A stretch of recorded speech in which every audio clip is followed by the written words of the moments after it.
जहाँ से तहरीक का आगाज़ हुआ, अब लॉन्ग मार्च आपने कराची से शुरू करना है, वजह क्या है? मैं खुद लीड करूंगा कराची से। रियासत करने देगी आपको ये सब कुछ लॉन्ग मार्च? हमारा रियासत से तो रोला नहीं है, हमारा तो हुकूमत से रोला है। कंफर्म इलेक्शन नहीं हो रहा। ये खबर दी है आपको किसी ने? यकीन है, इलेक्शन की तैयारियां बताती हैं भाई इलेक्शन हो रहा है। सुप्रीम कोर्ट को ये किसने कहा है कि आप लब्बैक को नहीं सुन सकते? वो कहते हैं मैं आया नहीं लाया गया हूँ। जमात इस्लामी को लाया गया? बिल्कुल लाया गया भाई। उनके बहुत बड़ा जिम्मेदार कराची में हमारे साथ बैठ कर पूछता है, यार आप सेटिंग में नहीं थे? पाकिस्तान के जितने स्टेक होल्डर से सबसे मुलाकात हुई थी। बात तो तब है जब वो ताकत में था। कहे कि मेरी जिद इमरान खान है, जब वो कहता था तो मैंने मतलब एक मुज़ाकरात की तरह हमने कहा था ये जिद तुम्हारे गले पड़ेगी। 11 मई और फिर 22 मई को आपका लॉन्ग मार्च चला गया लाहौर, जहाँ से तहरीक का आगाज़ हुआ। अब लॉन्ग मार्च आपने कराची से शुरू करना है, वजह क्या है लोग जानना चाहते हैं। बिस्मिल्लाहिर्रहमानिर्रहीम, बहुत शुक्रिया। पहले हमने ऐलान किया था 11 मई का, उसके बाद हमारे साथियों ने ये मुशावरत की कि इलेक्शन का ऐलान है और सारी मारामारी है, तो आप बेहतर ये है कि इस ऐलान के बाद इलेक्शन की डेट जो दी हुई है, जो कि नहीं हो रहा, कंफर्म इलेक्शन नहीं हो रहा। खबर दी है आपको किसी ने? नहीं, यकीन है, इलेक्शन की तैयारियां बताती हैं भाई इलेक्शन हो रहा है। प्रोग्राम किसी प्रोग्राम ने होना हो तो उसकी तैयारी बताती है कि ये प्रोग्राम हो रहा है। तो इलेक्शन कोई मजाक थोड़ी है, एक इवेंट है, बहुत बड़ा है, एक जिम्मेदारी है। तो जिम्मेदारी के ऊपर जिन लोगों ने जिम्मेदारी निभानी है, हम उन लोगों की सुबह शाम आनी है जानी है, देख रहे हैं कि वो क्या कर रहे हैं इलेक्शन के लिए। तो इलेक्शन तो नहीं हो रहा। हमारे सामने जो सूरत हाल है उससे वाजे हो रहा है। आप क्या समझते हैं? ये कोई भी मुल्क में कोई समझता है कि इलेक्शन नहीं हो रहा? जो टिकटें देकर बैठे हैं वो भी इलेक्शन की तैयारी नहीं कर रहे। उनका कहाँ है किसी हल्के में कोई उनकी तैयारी, और जो टिकटें नहीं दी वो भी सुकून से बैठे हुए हैं। तो इलेक्शन की हमारे सामने ये वजह। बहरहाल फिर भी हमने उस तारीख का इंतजार किया कि शायद इलेक्शन की कोई नवीद हो जाए।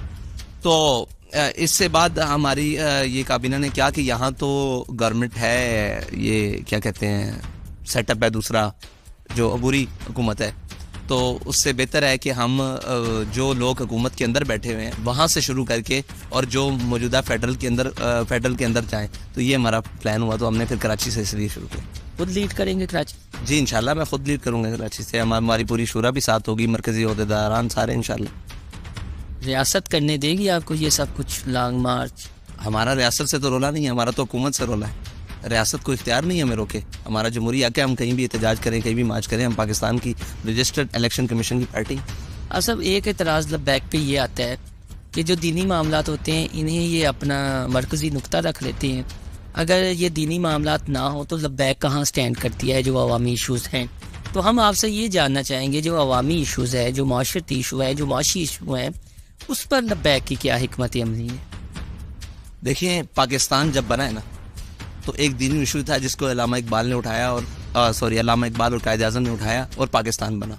वो था, सारे जोर लगा बैठे थे, फिर वही जोर लगा के बट के रहेगा हिंदुस्तान, बन के रहेगा पाकिस्तान। और पाकिस्तान का मतलब क्या? ला इलाहा इल्लल्लाह। ये दीनी इशू है ना, ये मज़हब का इस्तेमाल हुआ है ना, ये सारा कुछ इस्तेमाल का है, ये मज़हब का नाम लिया गया, ये मज़हब का नाम लिया गया तो पाकिस्तान बना है। इसीलिए पाकिस्तान में फ़ौक़ियत भी इसी चीज़ को होगी, नाम भी इसी का रहेगा।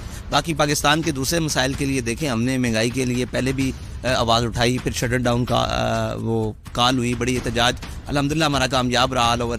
फिर उसके बाद अब इंशाअल्लाह हम लॉन्ग मार्च करने के लिए जा रहे हैं।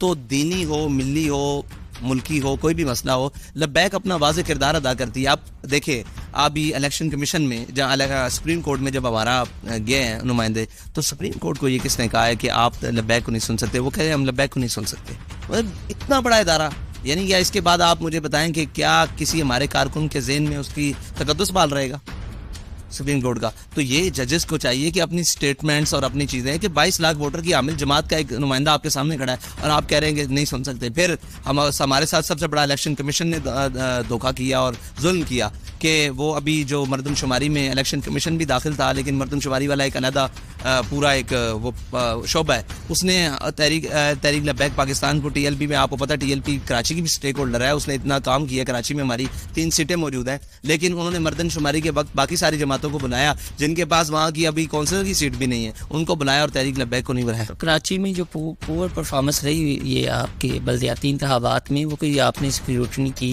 कोई तहकीकात की, जो जिनकी नाकिस कारकर्दगी थी अमीर लब्बैक की या जो भी था ज़िम्मेदार, कहाँ? क्योंकि मुसलसल हम ये देख रहे हैं आपका 2018 के बाद वोट बैंक कम हुआ है, बढ़ा नहीं है। हमारा तहरीक लब्बैक पाकिस्तान का 18 के बाद वोट बैंक ज़्यादा हुआ है, लेकिन वो कम किया जा रहा है। वो किसी भी इलेक्शन की धांधली के जरिए, किसी भी चक्कर के जरिए। अब कराची में मैं आपको सच्ची बात बताता हूँ, आप ये देखें, जिन जमातों को उम्मीदवार नहीं मिल रहे थे काउंसलर के, वो जीत गई। हैरान कौन बात है भाई, एक है उम्मीदवार आएगा, वो कंपेन करेगा तो उसको मिलेगी। जमात इस्लामी को उम्मीदवार नहीं मिले, ये जो भी है वो कहते हैं मैं आया नहीं, लाया गया हूँ। जमात इस्लामी को लाया गया है। इसमें कोई दूसरे ऐप थोड़ी है, कौन कहता नहीं लाया गया भाई। उनके बहुत बड़ा जिम्मेदार कराची में हमारे साथ बैठकर पूछता है, ओ यार आप सेटिंग में नहीं थे, ये क्या हो गया है? मैंने कहा आप सेटिंग में थे शायद, तो फिर मुस्कुरा पड़े। ये सच्ची बात है कि हाफिज नईमुर रहमान की कारकर्दगी नहीं है, उन्हें लाया गया कराची। देखिए, कारकर्दगी की बेस पर उनकी सीटें नहीं है। अगर कारकर्दगी है भी ना, मान लिया जाए, तो वो कुछ इतनी सी कारकर्दगी है, ठीक है जी, और कारकर्दगी बेस्ड वो नहीं है, ठीक है। और वो किसी ना किसी तरीके से, अब वो चाहते ही हैं कि ये दोनों मजहबी ताकतें हैं ये आपस में सामने आ जाए, लेकिन हकायक और सच यही है कि वो नवाजे गए हैं, और वो बड़े अहम तरीके से नवाजे गए हैं। और बड़े, जितना हमारा था वो खींच के कोई आधा पीपल्स पार्टी को और आधा इनको बांट कर वो बदर बाट कर देगी। तो बड़े इलेक्शन में भी यही होगा और यही तमाशा होगा। लेकिन ये याद रखिएगा कि अगर ये तमाशा हुआ तो हम प्लेट के लिए तो नहीं लड़े, लेकिन देग पे वो लड़ाई होगी सारा पाकिस्तान देखेगा। आपकी बहुत ज़्यादा फैन फॉलोइंग है सोशल मीडिया में, इमरान खान साहब की बहुत है, मरियम नवाज़ की बहुत है। हमारे यहाँ पर ये देखा जाता है कि जिनकी फ़ैन फॉलोइंग सोशल मीडिया पे, वो सोशल मीडिया के मिजाज को समझ कर उस तरह की तकरीरों में अल्फाज इस्तेमाल करते हैं जो आम घरों में हम इस्तेमाल नहीं कर सकते। आपका भी एक जुमला के नचन वालियाँ ने वनडे इनकलाब नहीं ले आ सकते बच्चे, वो बड़ा वायरल हो जाता है, आगे आ जाता है। हमारी लीडरशिप जो है वो मैच्योर होगी कि उन्हें नया ज़रूरत पड़े इस तरह के जुमलों की, चाहे कोई भी है, ज़रूरी नहीं है आप ही, कोई भी है, इमरान खान हो, मरियम नवाज़ हो, कोई भी मरकज़ी क़यादत हो किसी भी जमात की। क्या कि ऐसे अल्फाज ना बोले जाए जिनसे किसी का दिल दुखे। अच्छा, ऐसे अल्फाज बिल्कुल नहीं बोलने चाहिए, लेकिन आप ये तारीख तो देखें कि वो कहाँ तक उतर जाते हैं, वो क्या क्या बकवास पर उतर जाते हैं। यानी मैं वो अल्फाज मुंह से दोहरा नहीं सकता कि वो क्या क्या कर सकते हैं। तो एक हमारा जुमला अगर उस जगह पे कहीं कबूल कर लें तो बेहतर है, लेकिन अगर ये अपने आप को रोक ले और अपने आप को ये सारे कायल कर लें, तो हम तो साफ ज़ाहिर लोग ही वो हैं कि हमें कोई देख कर भी कहेगा कि यार आप ये क्या बात कर रहे हैं। तो हम तो अब पहले, हमारे पास तो इससे भी बड़ी आगे की बातें हैं, लेकिन हम तो कहते ही कुछ नहीं है, कंट्रोल करके बस चुप करके चले जाते हैं। जो ज़बान ये इस्तेमाल करते हैं और जो बातें ये सोशल मीडिया की ट्रोलिंग करते हैं हमारे बारे में, और जो ट्रेंड्स और जो वाहियात, आपको याद होगा वो जो मतलब इस तरह के ट्रेंड इन्होंने किए थे, वो एक एक ट्रेंड, हमने तो ऐसा लफ्ज़ अभी तक कोई नहीं बोला। और जो जो तस्वीर के साथ और जो जो वीडियो के साथ ये करते हैं, तो हमने तो अभी कुछ नहीं कहा, हमने तो एक मुहावरतन एक जुमला बोला और वो हकायक पर मबनी हो गया। ये भी कमाल है। अब साहब एक कन्फ्यूजन है, दूर कर दें तो बेहतर है। आप जब गिरफ्तार थे, ये शेलिंग थी, मुज़ाकरात थे, आनियाँ जानियाँ लगी हुई थी, कैसे गए लाहौर से आप इस्लामाबाद और पिंडी? मैं कैसे गया? जो मुझे लेकर गए वो ये बता सकते हैं। ये इमरान खान साहब से पूछें। मैं तो कैद आदमी हूँ, आपको यहाँ मैं बिठा लूँ और आपको यहाँ से दूसरे कमरे में ले जाऊँ, तो आप ये तो बड़ी पूछेंगे कैसे हैं आदमी। मुसाफा मुलाकात जनरल बाजवा से उस वक्त हुई थी? सबसे मुलाकात हुई थी, पाकिस्तान के जितने स्टेक होल्डर से सबसे मुलाकात हुई थी। ये तो आप उनसे जाकर पूछें कि मुलाकात के बाद क्या हुआ था। मैं तो एक कैदी था, मुझे तो आप जहाँ जेल में बख्तरबंद में बंद करके आप हाई कोर्ट लाए, मैं हाई कोर्ट चला आया। आप जनाब वो उधर ले गए, जनाब समात के लिए ले गए, वो वीडियो लिंक के जरिए मैं वहाँ चला गया। जहाँ के रात कैसे कामयाब हुए थे, वो थोड़ा सा गुलती अब सुलझा दें। वो मुफ्ती मुनीबुर रहमान साहब का बहुत बड़ा किरदार था। मुफ्ती मुनीबुर रहमान साहब तशरीफ लाए थे और उन्होंने आपके सामने वो तस्वीर भी वायरल हुई थी। किसने मुतारक किया था? मुफ्ती मुनीबुर रहमान साहब को उनके दीनी जज्बे ने मुतारक किया था कि उनके बच्चे रोडों के ऊपर बैठे हुए हैं। बाजवा साहब मान की था तो मानना पड़ना था ना। बाजवा साहब कोई भी होता, मानना पड़ना था यार। बाजवा साहब कौन है? फैज साहब से कितनी मुलाकातें नहीं दुराने कैद? दुराने कैद वो मुझसे मिलने आए दफा नहीं, उसे गालिबन 3 दफ़ा मिलने आए। तारीखी जुमला, कोई बातचीत? बहुत सारे तारीखी जुमले हैं। वो फिर कभी बैठे आपके साथ पॉडकास्ट करें तो फिर आपको बताएं। यार ये मैं समझता हूँ कि अब साफ़ियों को भी इजाज़त मिल गई है कि उनका नाम लें। बहुत बड़ा साफ़ी कल खड़ा होकर कह रहा था कि अब वक्त आ गया हम फैज़ का नाम लें, तो हमने उस वक्त भी उसका सामना किया जब वो इक़्तिदार में था, जब वो खौफ और दहशत की अलामत था। हमने उस वक्त सामना किया। अब उसका नाम लेने का मैं तो समझता हूँ वो मजलूम है। अब ख़त्म हो गया, सीट से गया जाना। बात तो तब है जब वो ताकत में था, उसके सामने आंख में आंख डालना तब काम था। उसके सामने खड़े होना कि तुम गलत कर रहे हो। जब वो कहे कि मेरी जिद इमरान खान है, जब वो कहता था, तो मैंने मतलब एक मुज़ाकरात के दौरान हमने कहा था ये जिद तुम्हारे गले पड़ेगी और तुम्हारे ऐसे गले पड़ेगी। याद मतलब ये बात कर रहा हूँ इक़्तिदार की। अब तो उसके बारे में ना हो। तब उसने क्या कहा ये जब आपने जुमला गले पड़ी? तो खामोश हो गया, खामोश हो गया। बाकियों ने साथियों ने पूछा आपने इतने वसूख से इतनी बड़ी बात कर दी। ये जो बाकी इमरान खान साहब के साथी बैठे हुए थे उनके सामने, जिनको वो गले लगा रहा था, मैंने उनको कहा कि आप पे बुढ़ापा तारी होना है और आपके लिए जेल में। अब कौन कौन था? इजाज चौधरी, राजा बिशान? नहीं, ये अली मोहम्मद खान साहब और बाकी साथी जो असद कैसर साहब थे और ये और बाजवा साहब से आप तीनों बस मिले?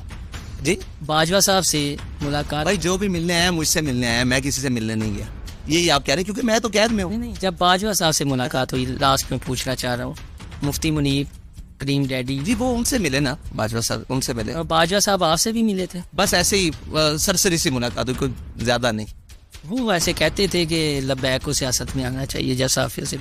कौन कहते थे? जनरल बाजवा साहब। वो कहते होंगे, पर हमें तो उन्होंने इतना ही कहा था कि आप मुल्क के लिए किरदार अदा करेंगे। आपको नहीं लगता कि पीटीआई और आपको बड़े तरीके से आमने सामने कर दिया गया? पीटीआई अपनी बेवकूफ़ाना हरकत की वजह से आपने सामने आई। देखे ना, हम आमने आपकी कोई दुश्मनी? पीटीआई से अब तो दुश्मनी है यार। तो हमारे मतलब उन्होंने इतने शहीद किए हैं। मुझे ये बताएं कि वो ज़िले शाह को एक लेकर एक शहादत है ना, मैं तो सियासी कारकुन को एक छड़ी लगने के भी खिलाफ हूँ, बड़ी दूर बात है उसकी शहादत। लेकिन आप मुझे ये बताएं कि हमारे तो 53 शहादतें हैं, वो कहाँ जाएंगी? वो एक अपनी शहादत भूलने के लिए तैयार नहीं है। वो उनको एक याद है कि आजम स्वाति को नंगा किया। हमारे लोगों को तो आपने कब्र के नीचे पहुंचाया। आप सर लास्ट में बता दें, जो कराची से 22 को आपने शुरू होना है, तारीख चेंज तो नहीं होगी? और क्या मुतालबे? अभी तक तो तारीख ये है, अगर हमारी शूरा ने फैसला किया तो ये चेंज भी हो सकती है, पहले भी हो सकती है, बात भी हो सकती है, ये कोई मसला नहीं। लेकिन इंशाल्लाह हम आएंगे, ये बात तय है। मतलब हिकमत अमली है हमारी जमाती, उसमें मतलब आप ये सोचें कि कई जमातें कई दफ़ा निकली, तारीखें ऊपर भी हुई, लेकिन इंशाल्लाह लब्बैक का एक है, वो इंशाल्लाह अपने वक्त पर उम्मीद है इस दफ़ा आएंगे। अगर तारीख चेंज करने की ज़रूरत पड़ी तो भी तो करेंगे, लेकिन इंशाल्लाह आएंगे ज़रूर। अपना महंगाई के हवाले से रोल अदा कर। हम महंगाई के हवाले से, मुल्की मिली और दस्तूर जिस आइन के हवाले से लोग पूछते हैं कि जी आप तब इमरान खान को उतारा जा रहा था, तब आइन के खिलाफ आइन के हक में खड़े हो गए थे, तो आज क्यों नहीं? मैंने कहा आज भी हम आइन के हक में खड़े हैं, लेकिन आइन वाले हमें अपने सामने नहीं खड़ा करने देते, अपने हक में खड़ा नहीं होने देते। वो कहते हैं इनको सुनना नहीं है, तो भाई हम फिर कौन से आइन के हक में खड़े हों? जब मालिक जो आइन का जो वहाँ बैठा हुआ है, जो नाम के ज़िम्मेदार आइन का रखवाला, वो इतनी बड़ी सीट पर बैठ के कहता है कि इनको सुनना नहीं है, तो फिर तकलीफ तो होती है। बहुत शुक्रिया आप साहब, ये तो करंट सिचुएशन थी।